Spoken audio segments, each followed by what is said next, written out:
ఇప్పుడే ప్రొసీజర్ అంతా మీరు చూశారు. ఎలాబరేట్గా ఇప్పటికి అంచెలంచెలుగా ఏం చేయాలనో చేసుకుంటూ మీ పట్టాదారు పాసు పుస్తకాలు ఇచ్చాం.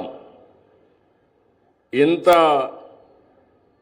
ప్రయాస ఎందుకు వచ్చిందని మీరందరూ ఆలోచించుకోవాలి. ఎన్నికలప్పుడు నేను ఒక మాట చెప్పాను, మీ ఆస్తులు మీ భూముల్ని కాపాడుతానని.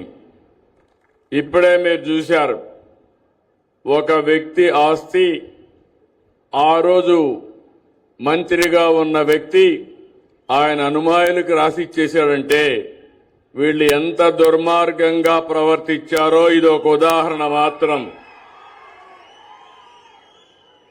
ఇలాంటి ఆరోపణలు ఒకటి రెండు కాదు, చాలా వచ్చాయి. అనేక కారణాల వల్లగా మీరు ఒకసారి చూస్తే 3,40,00,000 ఎకరాలుంటే ఇందులో 1,95,000 ఎకరాలు 22A కింద పెట్టేశారు.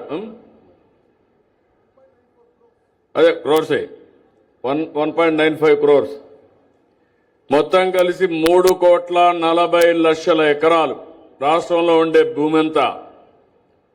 దీంట్లో 22A కింద ఎస్టేట్ భూమనో గవర్నమెంట్ భూమనో ఇనాం భూమనో వేరియస్ పెట్టి 1,95,00,000 ఎకరాలు పెట్టారు. ఇంకో పక్క గవర్నమెంట్ ల్యాండ్ దీంట్లో చూస్తే 98 లక్షలు ఉంది. ఇంకా పోను 97 లక్షల ఎకరాలు దగ్గర ప్రైవేటు భూములు ఎక్కడికక్కడ ఇష్టానుసారంగా చేసే పరిస్థితికి వచ్చారు. ఇవన్నీ నేను ముఖ్యమంత్రి కాకమునుపు వచ్చినప్పుడు మీరు చూశాను.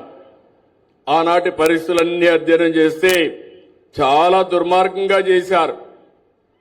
ఆ రోజు చేసినప్పుడు మామూలు వ్యవహారం కాదు. ఆ రోజు వీళ్ళు చేసింది ఒక ల్యాండ్ టైటిలింగ్ యాక్ట్ అని తీసుకొచ్చారు. ల్యాండ్ టైటిలింగ్ యాక్ట్ తీసుకొచ్చి అందులో వీళ్ళ సొంత అధికారులు పెట్టుకొని ఎంఆర్ఓ ఉండడు, కలెక్టర్ ఉండడు, దీనిపైన మీరు అప్పీలు కూడా పోవడానికి వీలు లేదు.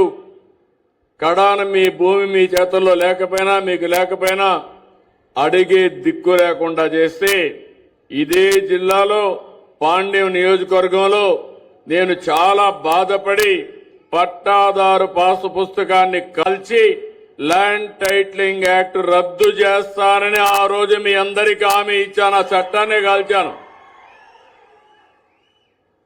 గవర్నమెంట్ వస్తానే నేను మొట్టమొదటిసారిగా ఆ ల్యాండ్ టైటిలింగ్ యాక్ట్ ని రద్దు చేశాను. రెండో విషయం మీరు గుర్తుపెట్టుకోవాలి, భూమి మీది మీ నాన్న ఇచ్చాడు, మీ పూర్వీకులు ఇచ్చారు, లేకుంటే కష్టపడి భూమి మీరు కొనుక్కున్నారు. ఆ భూమి మీద ఆ పట్టాదారు పాసు పుస్తకాలు వీళ్ళ ఫోటో వేసుకున్నారు. అంటే భూమి మీది వీళ్ళ ముఖం మీరు చూడాల నిద్ర లేస్తానే. ఇది ఎక్కడ న్యాయమో నాకు అర్థం కాలేదు. ఇది ఒక పెద్ద ఫోటోల పిచ్చ. ఆ ఫోటోల పిచ్చితో మీ జీవితాలతో ఆడుకునే పరిస్థితికి వచ్చారు. మూడో విషయం మామూలు కాదు, మీ భూమి చుట్టుపక్కల సర్వే నెంబర్లు వేయాలంటే మామూలు రాళ్లు వేయాలి. ఆ రాళ్ల పైన మంచి గెలాక్సీ గ్రనైట్ తీసుకొచ్చి ఆనాటి పాలకుడు ఫోటో వేసుకున్నారు, బొమ్మ వేశారు. అంటే ఎంత డబ్బులంటే 750 కోట్లు దానికి ఖర్చు పెట్టే పరిస్థితికి వచ్చారు. ఇంకో పక్క మీరు ఒకసారి చూస్తే ఇదే విధంగా రాజకీయ నాయకులు ఇంటర్ఫేర్ అయ్యి మీ భూమి నాకు ఇస్తావా చౌకగా అని అడిగేవాళ్ళు. ఇవ్వకపోతే అది 22A అని పెట్టేశారు కంప్యూటర్లో. అంతవరకు నీ సొంత భూమి ఆ రోజు నుంచి అది గవర్నమెంట్ భూమి అయిపోయింది. అంటే నువ్వు చేసిన తప్పేంటి? నీ భూమి చౌకగా అడిగితే మీరు ఇవ్వనన్న నేపానికి ఆ భూమి వాళ్ళు గవర్నమెంట్ లో పెట్టారు. ఇప్పుడే మిత్రుడు చెప్పినట్టు ఇంకో పక్క బెదిరించారు. బెదిరించి మీ ఆధీనంలో ఉండే భూమిని వాళ్ళ అనుమాయులకు రాయిచ్చేశారు. అడిగితే కేసులు లేవు, పోలీసులు తిరిగి కేసులు పెట్టే పరిస్థితికి వచ్చారు.